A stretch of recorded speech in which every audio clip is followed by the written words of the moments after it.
喺大亞灣西區呢度啊，就喺新華聯廣場隔離 ，total 總價52萬啊，就可以攞到一套84平米，即係達到900尺嘅單位啊。但係實質實用面積咧唔止900尺㗎，佢仲送多400尺俾你啊！我哋跟住鏡頭去睇下。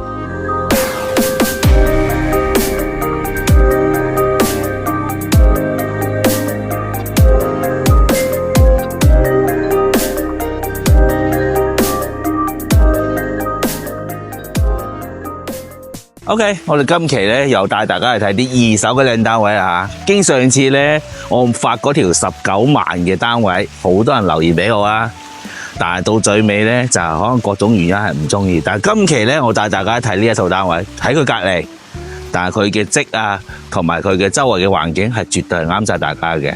嗱，而家可以睇下周圍嘅話綠化啦、水池啊，包括埋上面啲樓宇嘅樓間距啊都 OK 嘅。咁呢一套單位而家係點呢？就去到差唔多接近900尺，咁啊佢單價6000蚊到 ，total 總價呢52萬啊就有找噶啦。嗱，呢個小區呢係位於大亞灣西區呢度嘅，佢隔離就係維雅醫院嘅3甲醫院啦。然後佢再個路口外邊呢，仲有個大型嘅商場。咁我哋行街 shopping 啦，包括埋平時有咩少少嘅頭暈身慶呢，好方便，出門口就到噶啦。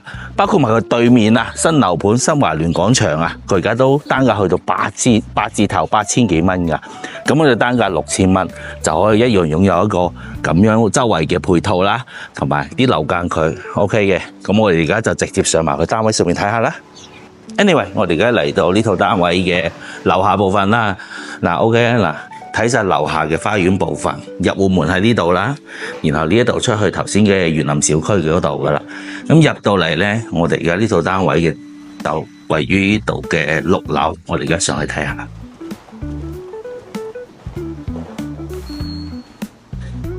周圍嘅保養都係非常之新淨嘅喎，即係唔會話覺得係二手樓盤啊就會好殘舊嗰啲 ，OK 嘅。仲有車庫喺地下1樓部分。嗱，我哋一上到係樓上呢個部分啦，我哋一直接去單位裏邊睇下。鏡頭轉過呢邊，獨門獨戶㗎，防火門，跟住入邊裏邊就係我哋自己一戶㗎啦。咁呢度仲有個窗口係採到光嘅，所以入門喺呢度位置唔會覺得黑暗咯。咁入到嚟裏邊咧，成套積啊，而家嘅產業面積我哋賣84平米，即係達到900尺度啦。然後佢係唔止呢900尺嘅喎，佢呢一個位置足足有成400尺係贈送俾你㗎。呢套單位即係唔止84平米啊。OK， 我哋而家入到嚟第一間房呢個位置啦，咁大嘅落地窗啊，你後期如果係想作為一間書房啊，或者係茶室都 OK 嘅，呢間房唔錯㗎。咁成套單位咧，好明顯。個業主已經係全部執過下㗎啦，因為二手嘛。我哋執過下之後，呢度打開個窗同呢個露台可以做到南北通透㗎。露台部分都非常之大㗎喎。嗱，成個露台同個客廳一樣闊落，3米4到啦。成個客廳部分開間3米4，咁呢度個餐廳部分都非常闊落㗎，同等豎廳設計啊。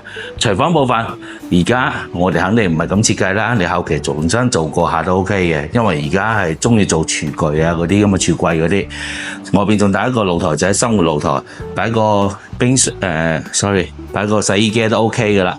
咁呢個部分呢，就係個休息區部分啦，裏邊總共係3間房。呢度積總共有3間房係面向小區嘅，有一間房係望向外邊嘅公路馬路外邊啦，但係都做噪音。頭先試過唔係好嘈嘅啫。咁呢間細房擺咗米2床、米半床都 OK 嘅。入到嚟第二間細房啦，第3間細房呢個係第3間細房都係一樣，同頭先嗰間房仔係差唔多大細。咁呢個係一個洗手間位置啦，成個洗手間裏邊後期你改造翻個乾濕分離都 OK 嘅。咁呢間房咧，好明顯就可以做個主人房位置啦。裏邊個空間都 OK 嘅，因為畢竟而家係84平米，做到4房啊，仲要係南北通。咁 OK， 我哋而家望出外邊啦，鏡頭過嗰邊嗰個位置咧就係新華聯啦。新華聯就喺對面賣緊單價8000蚊起啊。咁呢一度而家單價先 total 單價係6000蚊 ，total 總價52萬啊，就可以搞掂呢個單位。有興趣嘅就記得留言俾我咯喎。OK，最後如果對呢套單位有興趣嘅，記得 follow Vicky 哦。最緊要咩啊？點個 like 俾我啦，同埋 subscribe my channel。下一期見。深圳惠州筍盤日日 update，like 同埋 subscribe my channel，一齊了解更多筍盤啦。